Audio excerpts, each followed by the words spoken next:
ya Pak ya. Jadi yang pertama tuh apa bedanya sih Politeknik LP3I dengan lembaga pendidikan Politeknik lainnya? Oke, Politeknik LP3I Bandung dengan Politeknik yang lainnya ya. Untuk di Politeknik LP3I semenjak 2020 ya, Politeknik LP3I Bandung menjadi kampus utama, di mana Politeknik LP3I ini menjadi kampus utama untuk kampus Politeknik LP3I Tasik, Cirebon, Langsa, Pekanbaru. Itu yang membedakan ya, jadi kita punya saudara banyak ya untuk Politeknik LP3I Bandung ini. Terus yang membedakannya itu adalah kalau adik-adik lihat di googling ya, prodi administrasi bisnis di Politeknik LP3I Bandung itu hanya ada 5 kalau tidak salah ya akreditasinya Pak, ataupun itu yang menjadikan kami Politeknik LP3I Bandung terutama prodi aku beda. Yang namanya akreditasi kan pengakuan publik ya dari BANPB ini menyatakan bahwa kualitas kita itu adalah ya, kemudian juga yang membuat Politeknik LP3I terutama LP3I ya, LP3I dari dulu mengedepankan mahasiswanya itu terserap di dunia kerja. Makanya ada program penempatan dan jaminan. Ya, ini berhubungan juga ya Pak ya dengan pertanyaan yang kedua dari kita.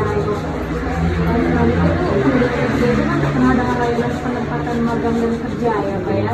Dan bagaimana sih prosedurnya gitu?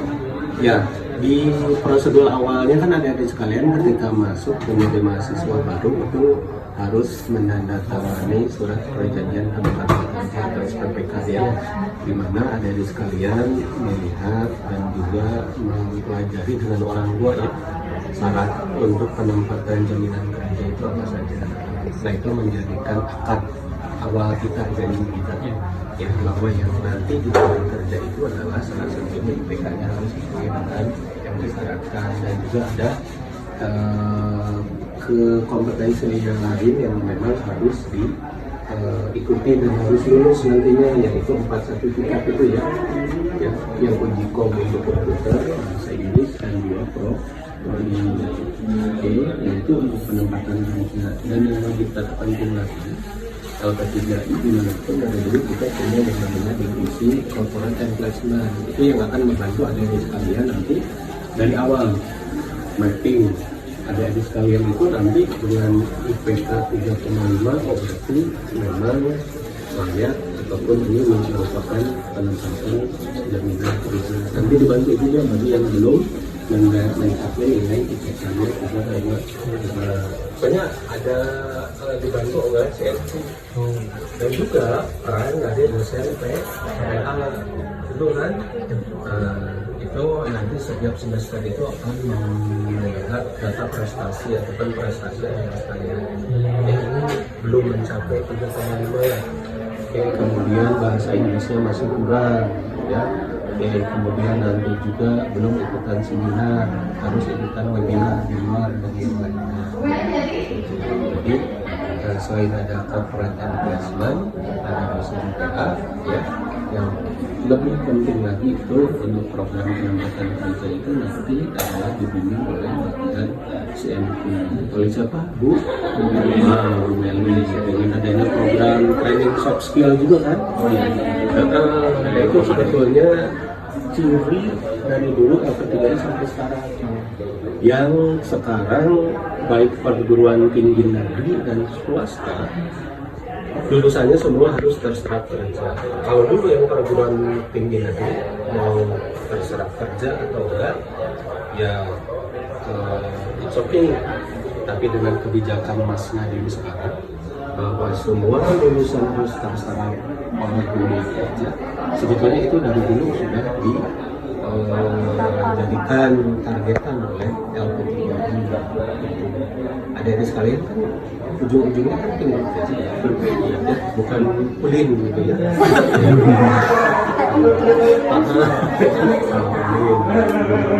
Jadi lanjut aja ya pertanyaan ketiganya, kayak apa aja sih syarat mahasiswanya gitu agar bisa ditempatkan magang dan kerja dari kampus. Tadi kan IPK ya, Iya. IPK-nya 3,5. Nah selain itu apakah ada yang lain? Oke, selain IPK ini kan menunjukkan bahwa di tiap semester adik-adik sekalian sudah lulus di mata kuliah tertentu. Misalnya kalau B, ya mata kuliah B itu kan baik. Apalagi kalau A itu kan sudah baik. Dalam komputer juga kan mahasiswa yang mendapatkan nilai A dan B kan udah kelihatan bedanya tuh mana yang lebih terampil mengoperasikan komputer. Makanya kita melihat standarisasi pertamanya itu syaratnya itu adalah dari IPK. Selain IPK juga nanti harus mengikuti yang namanya program training soft skill tiap semester nanti ada. Ya, karena apa yang belum didapatkan di mata kuliah itu ditambah dengan training soft skill, public speakingnya, negosiasinya, kemudian groomingnya nanti, ya, kemudian nanti bagaimana cara bernegosiasi itu di training soft skill. Kemarin terakhir kan HHI dengan Pak Nonot ya untuk team building. Nah itu mungkin belum dapat ada dalam mata kuliah. Nah selain itu juga ada selain IPK, kemudian juga training soft skill, harus lulus juga uji kompetensi tentang komputer. Nanti uji komputer itu syarat wajib ya, mutlak. Semua perusahaan kompetensi anak terutama mengoperasikan komputer harus dinyatakan kompeten. Ya, yang menyatakan kompeten itu adalah dari BNSP. Ya, kemudian bahasa Inggrisnya ada sertifikasi kompetensi ataupun ujikom, TOEIC.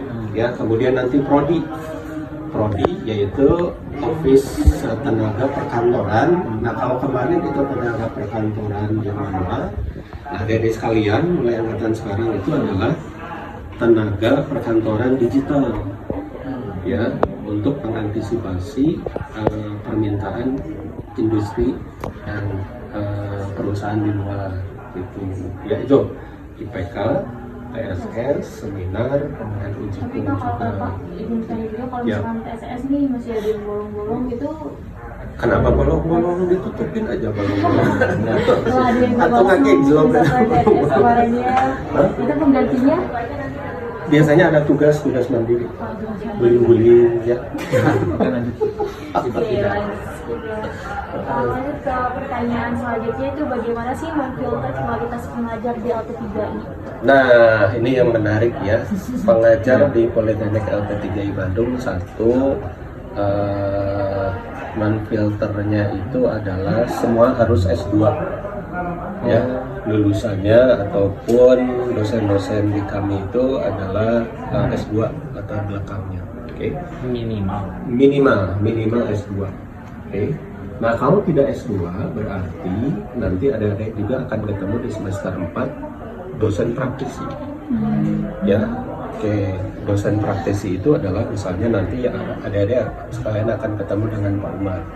Beliau dosen praktisi di sosial media marketing ataupun digital marketing. Ya, kemudian ada Pak Hendra Cipta, ada Pak Agus Santoso, ya, ada Pak Nut Atapa. Ya.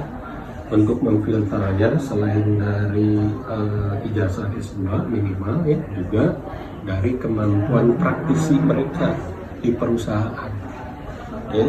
Kemudian juga dosen-dosen nanti harus mempunyai sertifikasi kompetensi. Ya, misalnya untuk mata kuliah e-commerce, kompetensinya yang dimiliki itu adalah sertifikasi digital marketing seperti Pak Mardia. Pak Mardia tahu kan? Siapa? Oh, iya. Mahasiswa. Iya, Ayahanda. Ayahanda. Nah, Pak Mardi juga kemarin lulus sertifikasi kompetensi untuk digital marketing. Jadi apa yang diajarkan nanti bukan teori lagi, betul-betul apa yang dibutuhkan oleh dunia kerja. Itu ya, jadi ijazah, kemudian kepraktisiannya, kemudian juga sertifikasi kompetensi untuk dosen. gitu. Yang terakhir sih harusnya cantik dan handsome, kan ini juga hitam ya. Apa saja sih Itu jelek videonya. jurusan atau prodi di LP3I dan prodi Paling apa bagian yang editing. paling banyak diminati? Kalau paling banyak tentunya kita lihat fakta ya, fakta jumlah mahasiswa yang paling banyak prodi apa? Ya, administrasi bisnis. Oke, satu karena akreditasi dan juga memang kalau berbicara bisnis kan dinamika bisnis itu terus berkembang dan sangat menarik. Bagusnya, itu mungkin Itu salah dari dulu satunya. sampai sekarang. Dari dulu sampai sekarang mahasiswa prodi AB kalau yang kelas kita ada banyak kelas, 4 kelas, paling banyak saudara. Ya.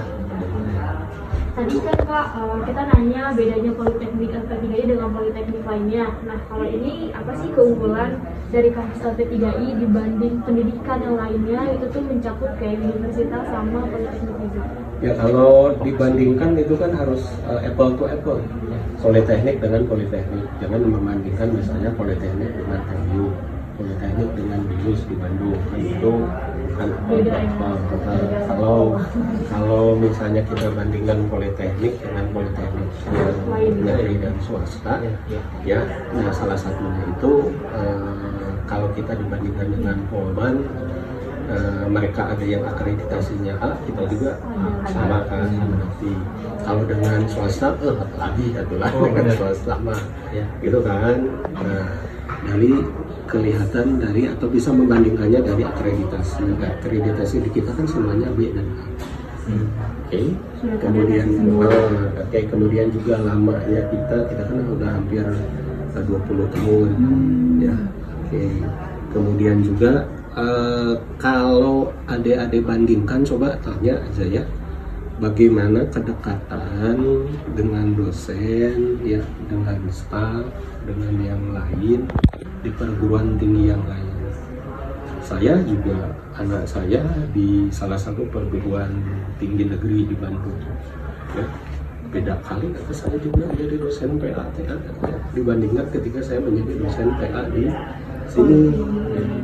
Ya, so Anda bandingkan lebih hafal dan lebih mendampingi lah ya.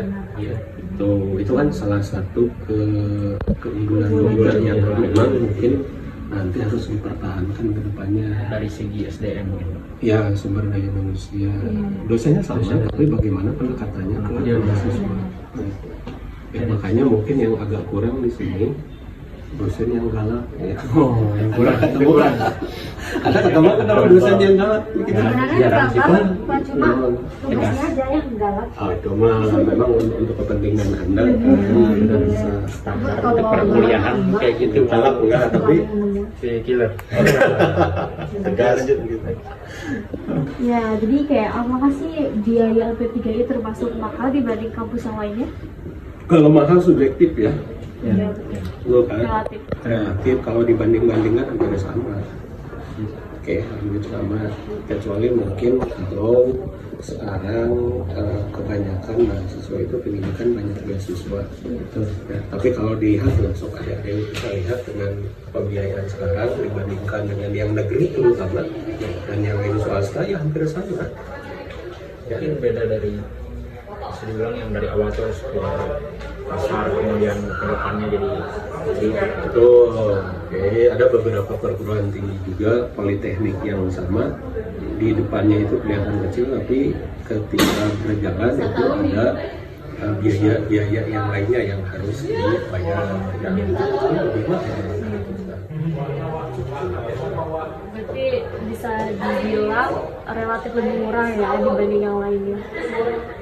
Bisa begitu. Kalau dilihatnya dari X rupiah kan, kalau dari X rupiah kita juga tadi lihat dengan negeri dan yang lainnya hampir sama. Bisa juga mungkin lebih murah, apalagi kan kami itu menolong ataupun memfasilitasi kemarin teman-teman yang tidak beasiswa KIP kan, gitu. Cukup saja Yes, Om. ya. kasih Pak. Mungkin welcome. Sekian dari pokok kami. Bye.